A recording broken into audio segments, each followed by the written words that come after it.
भगवान की तुम गए और बोल लिए, महाराज के पास गए, महाराज नहीं बोले, तुम गुस्सा हो गए, महाराज तो बात ही नहीं करते, देखते ही नहीं है, आशीर्वाद नहीं देते। बहुत मनुहार करी सैनिक ने कि भगवान नहीं, मेरे कानों में अमृत घोलिए, मुझे ऋषभदेव भगवान का चरित्र बताइए। जैसे ही कहा ऋषभदेव का चरित्र, असंख्यात देवी देवता मुनि गण आरिकाएं, मुख से निकला धन्य राजा सैनिक धन्य, तुम्हारे जैसा श्रोता ही इस तरह के प्रश्न कर सकता है। यो कह सैनिक बैठे चुप हो, यो कह आनंद के साथ कथा का आनंद लीजिए, बैठे नहीं रहिए, आनंद के साथ। ओ यो कह सैनिक बैठे चुप हो, यो कह सैनिक बैठे चुप हो, मुनि समाज बोला गद गद हो, मुनि समाज बोला गद गद हो, धन्य धन्य सैनिक नर नार, धन्य धन्य सैनिक नर नार, धन्य धन्य सैनिक नर नार, धन्य धन्य सैनिक नर नार। पूछ लिया जो हमने चाहा, पूछ लिया जो हमने चाहा। हे महाराज सैनिक, आप धन्य हैं, आपने हमारे मन की बातों को जान लिया, वो पूछ लिया जो सारी सभा पूछना चाहती है, सुबह से जो इंतजार कर रही है कि हमारे प्रथम तीर्थंकर आदि तीर्थंकर ऋषभदेव के जीवन का वर्णन कीजिए। जानते हो तीर्थंकर कौन होते हैं? जो खुद भी तरते हैं, दूसरों को भी तारा करते हैं। एक बच्चे से पूछो कि राम कथा क्या होती है। आज कौन सा भारत का या पूरे विश्व का आदमी होगा जो राम को नहीं जानता है? जो राम को नहीं मानते वो भी राम को जानते हैं। एक मुसलमान से पूछो कि राम कौन है, तो मुझे लगता है कि उसे रामायण पढ़ने की जरूरत नहीं है, वह राम के जन्म से लेकर के निर्वाण तक की कथा सुना देगा। एक ईसाई से पूछना कि राम कौन है, वो कह देगा दशरथ पुत्र राम हुआ करते हैं। एक बौद्ध से पूछो कि राम कौन है, बता देगा। ये इतने लोग यहां पर बैठे हैं, इन्होंने रामायण नहीं पढ़ी है, लेकिन बिना पढ़े भी राम को जानते हो या नहीं जानते हो? बोलिए कि राम कौन है? कौन है राम? दशरथ पुत्र अयोध्या नरेश श्री रामचंद्र भगवान। कृष्ण को सब जानते, सारी दुनिया जानती है। विदेशी लोग कृष्ण को जानते हैं, जिन्होंने कृष्ण को नहीं पढ़ा वो भी जानते हैं। लेकिन दुर्भाग्य है ये जैन समाज का कि ऋषभदेव को जैन भी नहीं जानते हैं अच्छी तरह से। ध्यान रखना। क्यों जानते हैं लोग राम को? राम में ऐसा क्या, कृष्ण में ऐसा क्या, ऋषभदेव में ऐसा क्या? क्यों सारी दुनिया श्री राम के बारे में जानती है? क्योंकि वैदिक परंपरा ने जगह जगह पूरे दुनिया के कोने कोने में, टीवी का कोई भी धार्मिक चैनल उठा करके देख लो, सैकड़ों 200 250 साधु राम कथा कहते हुए मिल जाएंगे। ध्यान रखना है। इतनी बार रामायण देखी, इतनी बार रामलीलाएं देखी, इतनी बार राम के बारे में सुना है कि हमें अब राम को पढ़ने की जरूरत नहीं होती है। तो उदयपुर वालों में पुलक सागर ने भी सोचा कि यदि राम लोगों के रोम रोम में बसाए हैं, हमारे भी हृदय में बसे हैं, तो मेरे ऋषभदेव भी लोगों के रोम रोम में बसना चाहिए, वह भी लोगों के हृदय हृदय में पहुंचना चाहिए। यदि ऋषभदेव की कथा नहीं करोगे, ऋषभदेव को कौन जानेगा इस धरती पर। इसलिए मैंने इस कथा की शुरुआत, विधिवत शुरुआत यदि की तो केसरियानाथ ऋषभदेव के चातुर्मास से शुरुआत इसकी की। राजस्थान में तीसरी कथा हो रही है, डूंगरपुर कथा हुई, अब यह उदयपुर में आयोजन हो रहा है। मान्य जाने, मैं भी जान चाहता हूं कि मेरे ऋषभदेव को सारी दुनिया जाने। बहुत बड़ा योगदान है। वेद पुराण, भागवत आदि हिंदू वैदिक ग्रंथ कहते हैं कि सृष्टि पर सबसे पहले कोई प्रजा पालक हुए तो ऋषभदेव भगवान सबसे पहले इस धरती पर प्रजा पालक, जिनके एक पुत्र से इस देश का नाम भारत होता है, उन्हें लोग भूल गए, उन्हें विस्मृत कर दिया लोगों ने। जिन्होंने भारत नाम दिया उन्हें ऋषभदेव भगवान को भूल गए लोग।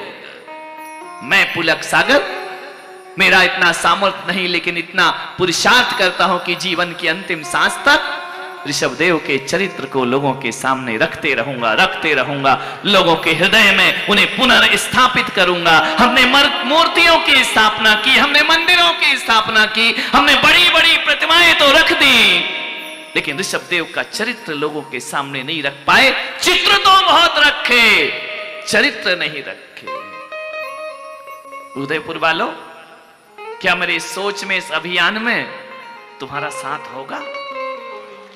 क्या आप चाहते हो कि हमारे ऋषभदेव पूरी दुनिया के आराध्य बने? क्या आप चाहते हो कि सारे लोग ऋषभदेव को जाने पहचाने? तो मैंने इस विधा की शुरुआत की। जब कथा पढ़ने से राम जन जन के आराध्य बन जाते हैं, तो भगवान ने तो मुझे कंठ भी दिया है, बुद्धि भी दी है, ज्ञान विवेक भी दिया है, तो मैं क्यों नहीं अपने ऋषभदेव को राम की तरह सारी दुनिया में पहुंचाने का हम प्रयास करें। कथा का मुख्य उद्देश्य यही है। लेकिन अकेली तालियों से ऋषभदेव जन जन में नहीं पहुंचेंगे। कपड़े की दुकान में बैठ के कपड़ा नापने से भगवान ऋषभदेव जन जन में नहीं पहुंच जाएंगे। होटल में जाके कमरे बुकिंग करने से ऋषभदेव सारे जगत में नहीं जाने जाएंगे। दुकान पे बैठने से नहीं जाने जाएंगे। उदयपुर वालों, यदि ऋषभदेव के लिए समर्पित हो तो सुबह 2 घंटे और शाम 2 घंटे शाम को ऋषभदेव के लिए देने का प्रयास करिए। ध्यान रखिए, किनके बीच कथा करेंगे हम? जैन ही ऋषभदेव का नहीं सुनेगा चरित्र तो कौन सुनेगा? ऋषभद्रोही मत बनो, ऋषभदेव भगवान के विद्रोही मत बनो कि कथा चल रही है, हमारी दुकान चल रही है, छोड़ दो दुकान। मैं पुलक सागर कहता हूं, ऋषभदेव केसरिया जी में जिन जिन ने दुकानें छोड़ी ना चातुर्मास में, आज भी वो सब भक्त मेरे कहते हैं महाराज 4 महीने का घाटा 4 दिन में पूरा हो गया। यह आशीर्वाद ऋषभदेव का हमको प्राप्त हुआ। यदि हम ऋषभदेव को जन जन के सामने लाते तो हमारे तीर्थों पर इस तरह के उपसर्ग नहीं हो रहे होते, हमारे तीर्थों पर कोई अधिकार नहीं जमाता। लेकिन नहीं, हमने केवल अपना सोचा, ऋषभदेव को नहीं चाहा, ऋषभदेव से चाहा है। निवेदन है आपसे। सैनिक ने कहा कि महाराज मैंने अपराध किया, मैंने एक मुनि का अपमान किया। मुनियों ने कहा कि जाओ भगवान से प्रायश्चित कर लो।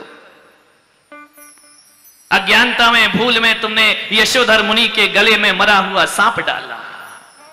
ये कहानियां तुम्हें मालूम नहीं। रानी चेलना जिन धर्म की अनुयायी, सैनिक बौद्ध धर्म का अनुयायी। जब 2 विजातीय धर्म एक घर में होते हैं तो घर में क्लेश होता है, संक्लेश होता है। इसलिए उदयपुर वालों में आपसे कहता हूं कि जब भी बेटियां लाओ, जब भी बहुआं लाओ, अपनी परंपरा और अपने धर्म की बेटियां लेकर के आना चाहिए। ध्यान रखना है, नहीं तो अंतः कलह छिड़ता है। विवाह घड़ी 2 घड़ी का किस्सा है, लेकिन जिंदगी पूरी जीना तबाही होती है। अंतस में द्वंद्व है। चेलना कुछ कहती है, महाराज सैनिक कुछ कहते। चेलना कहती है कि जैन गुरु से बड़ा दुनिया में कोई गुरु नहीं, त्यागी नहीं, तपस्वी नहीं, बीतरागी नहीं। सैनिक कहते सब व्यर्थ है, सब ढोंग है, सब दिखावा है।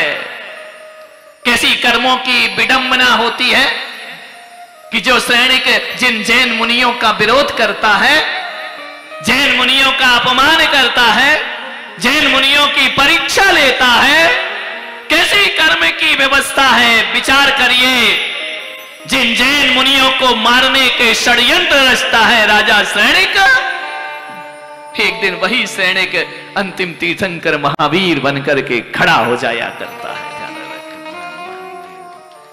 एक दिन वही सैनिक महावीर के समोसरण में पहुंचकर जिस मुनि के प्रति अश्रद्धा थी उसके बारे में पूछता है। और आने वाले भवों में राजा श्रेणिक प्रथम तीर्थंकर महापद्म बनकर इस धरती पर प्रकट होते हैं। ध्यान रखना, आने वाले भव में पहले तीर्थंकर राजा श्रेणिक बनेंगे, महापद्म नाम।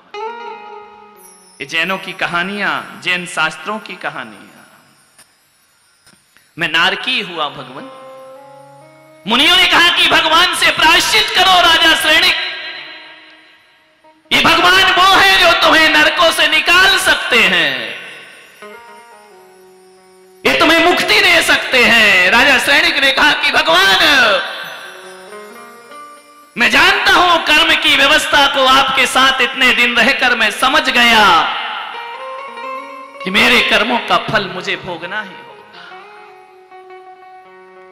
मुनियों ने कहा कि महाराज श्रेणिक, बोलो भगवान से कि हमें नरकों से बाहर निकाल दे।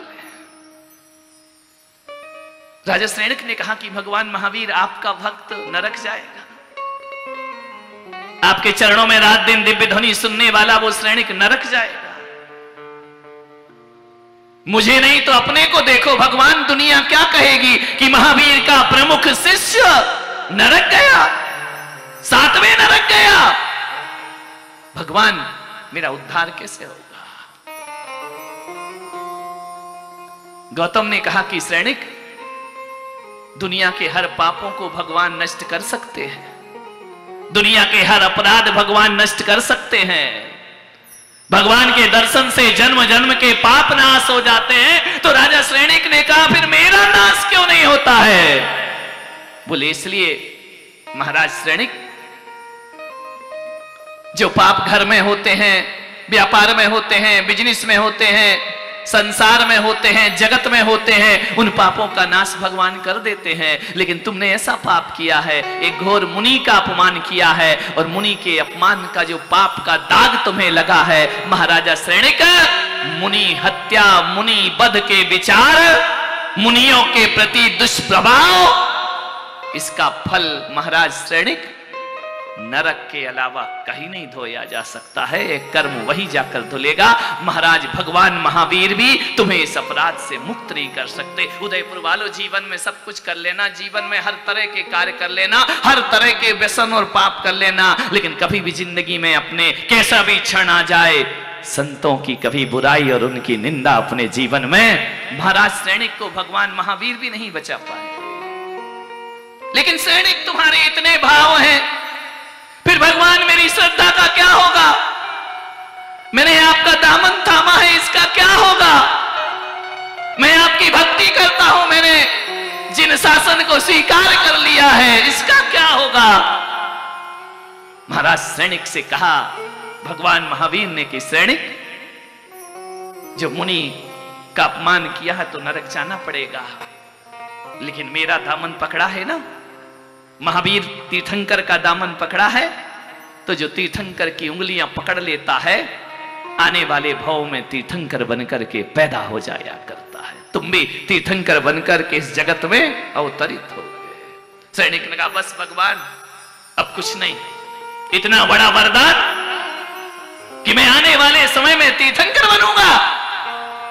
तीर्थंकर बनने के लिए भगवान एक जन्म तो क्या, 1000 जन्म भी नरक जाना पड़े तो राजा श्रेणिक नरक जाने को तैयार। बोलो ऋषभदेव भगवान की। 1000 जन्म भी नरक जाने को तैयार हूं यदि तीर्थंकर बनने का अवसर प्राप्त हो। मान्यवर, कथा बहुत मधुर है, लेकिन समय की अपनी सीमा है। श्रेणिक को आज हमने समोसरण में पहुंचाया है। 60,000 प्रश्न महाराज श्रेणिक पूछेंगे। हे श्रेणिक, क्या पूछना, कैसे तुम ही समर्थ, किया समाहित प्रश्नों में पूर्ण पुराणिक अर्थ। तुमने एक प्रश्न में पूरे जैनागम के पुराणों को हम जैसे उदयपुर वासियों को सौंप दिया। महाराज श्रेणिक, तुम्हारा एक प्रश्न जैन दर्शन का दर्शन कराता है। श्रेणिक प्रश्न सभी है सुंदर, श्रेणिक प्रश्न तालियां आनंद के साथ सुंदर। ओ श्रेणिक प्रश्न सभी है सुंदर, श्रेणिक प्रश्न सभी है सुंदर। ओ महावीर देते हैं उत्तर, महावीर देते हैं उत्तर। ओ हम मुनि श्रोता सब बड़ा भागी, हम मुनि श्रोता सब बड़े भागी। आप सब बड़भागी हैं, पुण्यशाली हैं। किसकी वजह से? राजा श्रेणिक के प्रश्न से। ओ हम मुनि श्रोता सब बड़ा भागी, हम मुनि श्रोता सब बड़े भागी। धर्म तत्व के हैं अनुरागी, धर्म तत्व के हैं अनुरागी। विस्तार से भगवान ऋषभदेव का चरित्र हमारे सामने रखें। आपसे गुजारिश यही रहेगी, समय पर उपस्थित हो, कथा का आनंद ले। यह कथा नाट्य रूप में भी होगी, कथा काव्य रूप में भी होगी, कथा व्याख्यान भी बनेगी। और मैं कहता हूं कि यदि आपने आने वाले इन 5-7 दिन की कथा का श्रवण कर लिया, यहां से एक एक बालक, एक एक महिला, एक एक पुरुष यहां से ऐसे नहीं जाएंगे कि हम क्या सुन रहे थे। एक गर्व लेकर जाएंगे कि हमें गर्व है कि हम जिन शासन में पैदा हुए हैं, क्योंकि हमने जैन चरित्र को, जैन कथाओं को समझा नहीं। हम इसी में लगे रहे कि आलू नहीं खाओ, प्याज नहीं खाओ, रात में नहीं खाओ। मैं ये नहीं कह रहा हूं कि ये सब करो, उससे पहले वो आराध्य हमारे, जिनके लिए पूरा जिन शासन, जिनके कारण हमें जैन होने का सौभाग्य मिला है। तुम अपनी वजह से जैन हो या भगवान की वजह से जैन हो? आपसे प्रश्न है मेरा। सैनिक का प्रश्न भगवान से था, मेरा प्रश्न आपसे है। तीर्थंकर की वजह से जैन हो ना? बोलो किसकी वजह से जैन हो? अपनी वजह से नहीं। तुम अपनी वजह से तो हुमड़ हो, तुम अपनी वजह से तो नरसिंहपुरा हो, तुम अपनी वजह से नागदा हो। यदि जैन हो तो मेरे तीर्थंकर की वजह से तुम जैन हो। तीर्थंकर नहीं होंगे तो तुम्हें जैन कौन कहेगा? जिनेंद्र की वजह से जैन हो। तुम्हारी अपनी वजह से कोई जैन नहीं होता। मैं यदि जैन मुनि हूं तो पुलक सागर की औकात नहीं कि मैं जैन मुनि हो जाऊं। मेरे जिनेंद्र की कारण से मैं जैन मुनि कहलाया करता हूं। ध्यान रखना, जिनेंद्र